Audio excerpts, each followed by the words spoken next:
Здравствуйте, дорогие друзья, зрители нашей программы «Точка кипения», которая выходит на канале «Вестник Кавказа». Я Эльмар Гусейнов, ведущий. Сегодня я попрошу нашего обозревателя, любимого обозревателя Шевченко Максима поговорить о довольно необычной теме. Знаете, когда, к сожалению, распадался Советский Союз, образовалось на его месте 1,5 государств новых, а могло их быть на одно больше государство. Могла образоваться еще и Аляскинская республика. Сначала народная в составе СССР, а потом она могла отсоединиться и стать независимым государством. Потому что был такой в истории, такая развилка, в ходе которой Аляска могла остаться или не могла, Максим, частью Российской империи, и потом вместе с этой империей продолжать в 20 веке свое существование, существовать как часть этого мира. Это возможно было? Ну, возможно все, но реализуемо ли то, Да, что возможно? да, Речь шла не только об Аляске, речь шла также о Калифорнии, о части Калифорнии, которые тоже были русскими владениями.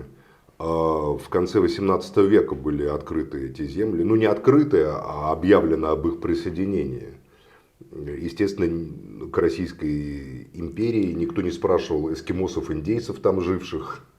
Просто сказали, тогда так, державы, которые дали себе право управлять миром, такие империи западноевропейские, к которым пыталась примкнуть и Российская империя, которую тогда возглавляла и ангельсербская принцесса, императрица Екатерина, убившая своего мужа и с помощью гвардейцев взошедшая на русский престол, тоже хотела быть вот европейской такой державой. И тоже должна была иметь какие-то свои колонии.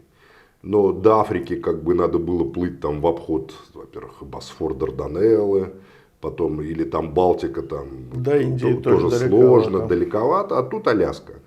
Тоже на самом деле путь не близкий. Это нам сейчас так кажется, мы смотрим на карту, думаем, о, вот Россия, вот Аляска. А что отдали-то? А на самом самолеты деле, летают, почти поезда ходят. Да, а почитаем на самом деле остров Сахалин Антона Павловича Чехова, который туда поехал в конце 19 века. Дороги железной не было, вообще дорог не было. Чехов добирался до Сахалина, бог знает сколько времени, на перекладных. На Сахалине он нашел совершенно дикие нравы, каторжные и так далее, и так далее, и так далее.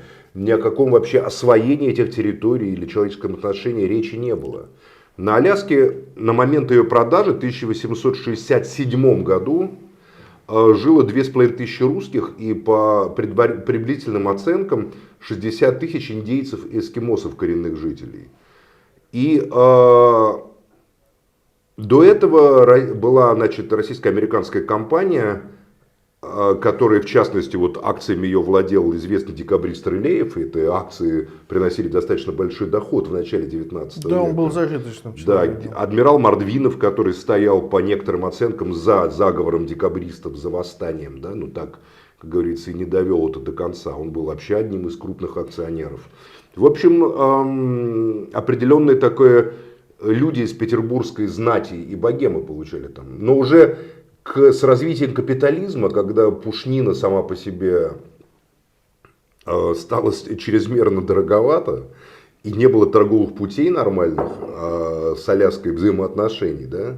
То есть корабли должны были плыть, так же как Чехов с Сахалина возвращался обратно, объезжая Малукский пролив, там, понимаешь, Азию. Ну, вокруг мира возвращался. Вокруг мира, да, возвращался Антон Павлович Чехов фактически. И как русская эскадра шла на Цусиму, на смерть свою также, понимаешь.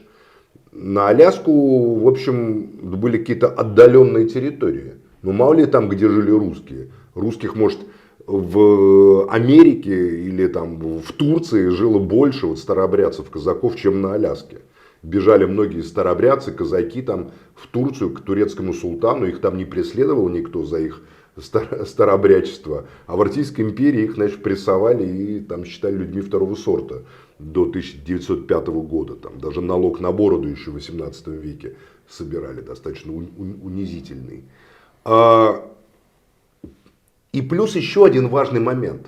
Если мы не будем сейчас вот углубляться, как любят наши горе-патриоты, в эти нюансы, зачем Аляску продали, или там взять, там, снять клип, там, вернем Аляску.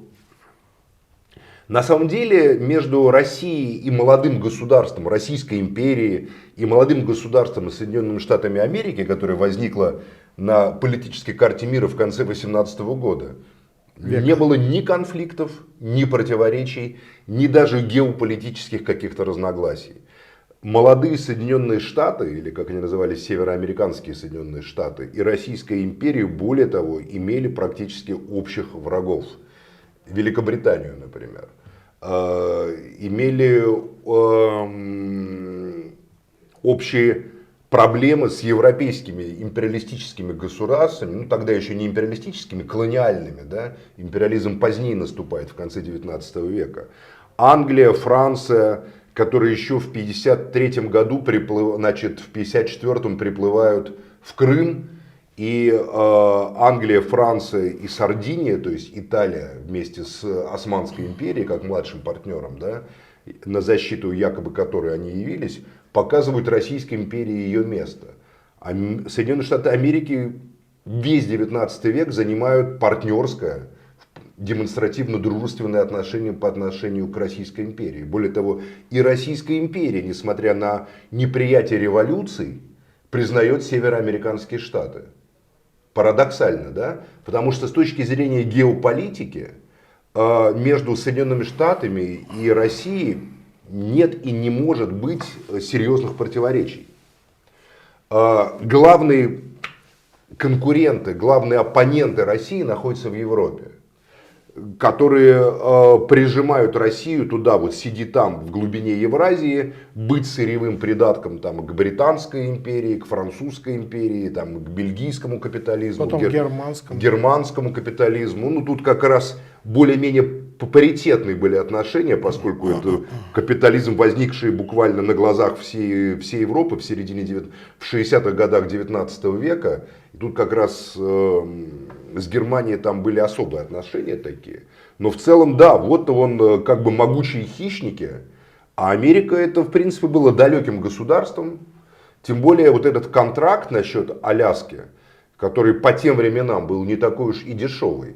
И для России, которая испытывала после Крымской войны, после уничтожения Черноморского флота, первое предложение о продаже Аляски поступило, по-моему, в 1854 году, как раз на фоне... Оно же к этому моменту Аляска стала для России, сейчас будут смеяться люди, убыточной, потому что там убили практически, исчерпали ресурсы пушного зверя, в основном оттуда пушнину качали. А про золото, которое описывал Джек Лондон, которое в основном возникло на рубеже веков 19-20, да, эти золотые... Еще никто не знал, и после покупки еще лет 40 не знали, что там есть золото. Нет, ну догадывались, что там много всего, там рыбы, медведи, ну так много всего было и на неосвоенных просторах Евразии. Много всего было, вот перед вами огромная Сибирь, Дальний Восток, который никому никто продавать не собирался, там Камчатка, куда как послан был друг Чацкого, в Камчатку сослан был, вернулся Алютом. Помните, да, там? Там в земле, на территории континентального Хартленда, Евразии, Сибири, Дальнего Востока, неисчерпаемые запасы золота, какая-то Аляска по ту сторону океана. Тем более, что продажа с Аляской укрепляла отношения с Соединенными Штатами, которые, на мой взгляд, сыграли очень важную роль в становлении суверенитета и российского, и советского государства, как это ни странно звучит. Поскольку для американцев доминирование Великобритании, которая была старым врагом США, по крайней мере, той части американского политического истеблишмента, капитализма, которая победила в гражданской войне. Напомню, что в гражданской войне Великобритания поддерживала южан, конфедератов. А янки, северяне, которые создали Соединенные Федеративные Штаты Америки, новые современные, штаты, да, это были враги. Враги. Испокон века они были врагами. И фактически только в 20 веке вот возникает этот англо-американский союз на фоне мировой войны. И то американцы в Первую мировую войну вылезают уже как бы в 17 году, в конце. Ну, просто чтобы успеть к разделке пирога, потому что ясно уже, что Германия проигрывает, да, империалистическим державам.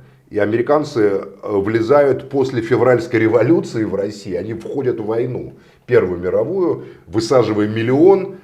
Я не думаю, что это с восторгом принималось англичанами и французами, например, и итальянцами, которые сами совершенно хотели делить как бы немецкие богатства всякие. Вот американцы приехали, сказали, мы тоже вот давайте там, значит, будем финансовые всякие институты, демократию строить в Германии. Вудро Вильсон выступает со своим там правом наций на самоопределение для европейских народов. И, в общем, это тогда у многих. Но формально в течение года Россия 17 года и США были военными союзниками. Ну и на самом деле, если посмотреть дальше, то советская Россия имеет главного партнера в лице Соединенных Штатов Америки. Индустриализация. Индустриализация, несмотря на многие вещи, там отношения какие-то, финансовые отношения там, и так далее. Арманд Хаммер, Генри Форд, капиталисты помогают подниматься советской России из руин гражданской войны? Да, безусловно, помогают. Эти тракторы, Форд-Зон там и многое чего другое. Даже танк Т-34, это танк американского конструктора Кристи. Сейчас на нас набросится. Да. Нет, он переработанный, тут нет заимствования технологических идей, в этом нет ничего плохого, но это и известный как бы танк схема Кристи. Конечно, схема подвеска всякая. Да, подвеска Кристи, да, которая была доработана Кошкиным, гениальным, безусловно, конструктором, талантливой, и сыграла одну из важнейших ролей, если не ключевую, в ходе Второй мировой войны. Легкий в производстве и достаточно эффективный в бою. Да? Ну, все. И во Второй мировой войне все-таки... Во Второй мировой войне США тоже союзник России, смотрите, Советского Союза. У Сталина с Рузвельтом складываются удивительные личные отношения. Сталин комплиментарно говорит о Рузвельте, а Черчилль он не высказывается так. А о Рузвельте и Рузвельт о Сталине говорит тоже комплиментарно. Черчилль завидует и пытается их ссорить, потому что для Британии американо-российский, американо-русский, американо-советский союз и хорошие отношения — это просто, ну, как бы то, что британский империализм не хотел видеть даже в самом страшном сне. Поэтому после смерти Рузвельта, о смерти Рузвельта много есть версий, и одна из версий есть, что его отравили все-таки, что его убили. Когда война шла к распаду, и ясно все-таки было, он тяжело болел, поэтому... Он болел достаточно тяжело, но уже как бы остатки полиомиелита, которые у него были, они не могли привести к такой смерти. Эта смерть загадочная, и смерть Рузвельта просто меняет коренным образом геополитические отношения. А российско-американские отношения начинают портиться с 40-х годов. С 1947 года фултонская речь Черчилля, канадское досье, которое англичане передают Трумэну. И Трумэн уничтожает вот буквально 200 лет, которые до этого были, российско- и советско-американских партнерских отношений, в которых Аляска, на мой взгляд, сыграла очень важную, ключевую роль. Не значит, что без Аляски эти отношения были не такими. Но разумный, рациональный поступок, который совершила тогда Россия, отказавшись от этого актива, который она не могла содержать, продав его американцам и тем самым подтвердив, что Россия с Америкой имеет хорошие, внятные деловые отношения. Кстати, продав за очень большое количество золота. У нас, когда говорят про эти миллионы, которые они заплатили, у нас забывают, что тогда $20 это была унция золота, 31 грамм. И вы сами можете посчитать, сколько десятков тонн золота. Там, по-моему, 9 или 8 миллионов было, что-то такое. Да, 9 миллионов, по-моему. И сколько разделите на 20 и умножьте на 31 грамм, вы увидите, что это были десятки тонн золота, которые были отправлены за Аляску. Поэтому я считаю, что решение Аляски стратегически было правильным, коммерчески было правильным, тем более никто не воспрепятствовал российским компаниям, российским капиталистам, российским промышленникам работать на Аляске, добывать на Аляске. Америка была очень страной... многие из этих тысяч русских так и остались там, став Америка частью была населения страной, белого открытой для Аляски. инвестиций всегда. И, в общем, ты вполне мог тогда войти на американский рынок и там работать и, в общем, добывать. Проблема просто в том, что многие условия в России были такие, что многие, войдя на американский рынок, там и оставались. Предпочитая не возвращаться. Но многие и в России, Сибирь, весь 19 век, начало 20-го, фактически освоение Сибири до сих пор еще не завершено. До сих пор еще одна ниточка связывает этой транссибирской магистрали, которая была построена в 80-е годы 19 века только, понимаешь, спустя 20 лет после продажи Аляски. Поэтому я вообще считаю, что Россия и Соединенные Штаты Америки должны иметь хорошие отношения. Я считаю, что в этих отношениях должен господствовать прагматизм. И то, что эти отношения испортились так сильно и привели к современной ситуации, когда, ну, во-первых, это американский гегемонизм этого виной, когда американцы после Второй мировой войны, мы поговорим об этом, о Ялтинской конструкции, просто решили, что подмятая и Европа сломленная, это их собственность. А после крушения Советского Союза, когда исчезает их старый партнер, единый субъект, который контролирует Евразию, и американцы это сами сделали, это Клинтон сделал, это сделали демократы. Республиканцы Джорджа Буша-старшего сомневались в необходимости распада Советского Союза. Это на самом деле известно.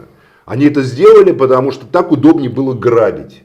Ну вот ребята разграбили. В итоге исчезает вторая точка опоры, единая держава, контролирующая Хартленд. Европа начинает быстро накачиваться ресурсами Хартленда, Максим, Евразии. все-таки мы должны тоже учитывать, что, грубо говоря, Россия не смогла удержать. А почему тут Россия? Ну, как? Парад Потому суверенитетов, что признание суверенитетов, это была чисто американская. Никакого внутреннего основания суверенитета, ты можешь сколько угодно объявлять о своем суверенитете. Если этот суверенитет не будет признан великими державами, то этот суверенитет, считай, не существует. Да.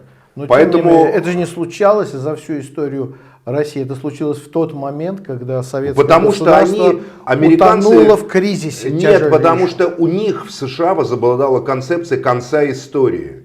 Потому что Фрэнсис Фукуяма и прочие ультралиберальные профессора стали говорить: все, закончилась конфронтация, мы хозяева мира, скажу, что мы контролировать будем все, купим себе там Ходорковского, купим этого, там, 5-10. Мне трудно представить себе, что вот можно только захотеть в США, возобладала такая тенденция, Да, что так тут и мы было. этот могучий Советский Союз прикончим. Нет, ну как? Советский Союз сам себя прикончил. Ну вот я об этом и Да. говорю. Его прикончила ЦК КПСС, Коммунистического партия Союза, Да. ее пламенные лидеры, Да. пламенные вожди Я об этом и говорю. пламенные А политбюро. дальше уже был механизм разбора, да, он мог быть такой. Но механизм разбора был против интересов США. Именно механизм разбора, вот сочетание, Очень может быть. американское как бы подмятие под себя Западной Европы, Соглашусь. потом американский как бы беспредел после, значит, 91 года, понимаешь, уничтожение единой субъектности всей этой территории привело к такому доминированию США над Хартлендом, над этой территорией. Которого они не ожидали. И не справились. Нет, они ожидали, они просто ошиблись. Фукуяма говорил, и Бжезинский говорил: все это теперь наше, мы это будем контролировать. Совершенно без учета внутренних процессов, национальных процессов, отношения собственности, которые находятся в земле, там, и элит, которые тут возникают, и так далее, и так далее, и так далее. Они просто решили: все люди на земле это туземцы, мы их все купим. Они сами уничтожили вторую точку опоры, которая им позволяла, американцам, опираясь на отношения с Россией, на партнерство с Россией, контролировать мир, в котором их реальным конкурентом, реальным противником являются не держава Хартленда, которой еще надо поставить свои полезные ископаемые на мировой Давай рынок. уточним, что ты имеешь в виду. под Хартленд это державной Евразия. Хартленд это фактически центр Евразии.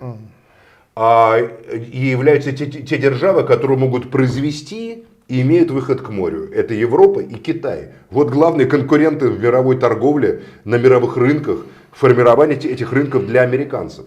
Своего естественного партнера и союзника, ну если не, ну да, и союзника в нескольких войнах, союзника. Союзник. Да, Россию и Советского Союза, а они уничтожили, сами подпилив сук, на котором держалась возраставшая американская Но гегемония. опять ты говоришь, что они уничтожили, а до этого мы говорили с тобой, что ее уничтожила выродившаяся советская власть. Да, но слушай, вырождаются... Потому что есть держава Россия, а есть конкретный политический режим советский. Бывают политические кризисы, которые приводят к кризису государств. Такой кризис переживала и Соединенные Штаты Америки, когда была гражданская война, например. Когда Америка как государство стояла на грани исчезновения, когда она могла вырваться в несколько государств. Техас мог стать отдельным государством, там Калифорния, понимаешь, и так далее. Но Российская империя тогда более разумно поддержала на самом деле североамериканские штаты. А англичане поддерживали конфедератов. Может, мои романтические симпатии на стороне генерала Ли, Да. а не на стороне генерала Гранта, безусловно, Да. унесенный ветром. Джексона каменной Да, стены. и все вот это сам Джексон, каменная стена, там Лонгстрита, и вот этой атаки Пикета, понимаешь, такой бесконечный, Под Геттисбергом. бессмертный под Геттисбергом. Но факт остается фактом. Геополитически сильная Америка была в интересах России, что она помогла сдерживать аппетиты империалистической Европы. Поэтому сейчас многое из того, что происходит в мире, имеет прямое отношение к Аляске, продаже Аляски, разрушение российско-американского альянса, понимаешь? Да. И восстановление российско-американского вменяемого альянса, на мой взгляд, это основа мировых отношений. Американо-китайский альянс не может быть таким же, поскольку Китай в своем развитии обладает гораздо больше потенциалом, нежели Россия, нежели территория глубинного Хартленда. За счет потенциального контроля морских путей, потенциального человеческого материала, да, вот, ну как бы, просто большого количества Не людей. соглашусь. Я думаю, что ресурсы Китая для быстрого, могучего развития уже исчерпаны. Это другая тема. Другая Ну вот тема, такая, очень брат, интересная. вот так вот Аляска вот связалась с современной политикой. Да, верно. Очень интересно, на мой взгляд. Поэтому правильное было решение с Аляской. Российско-американский альянс — это правильное решение. Я считаю, что это две точки, которые держат стабильность мира. Отлично. Очень интересно. Поблагодарим Максима. Как всегда, оригинальный, необычный, я бы сказал, парадоксальный взгляд на историю. Вы смотрели передачу «Точка кипения», которая выходит на канале «Вестник Кавказа». Я Эльмар Гусейнов, ведущий. И сегодня мы беседуем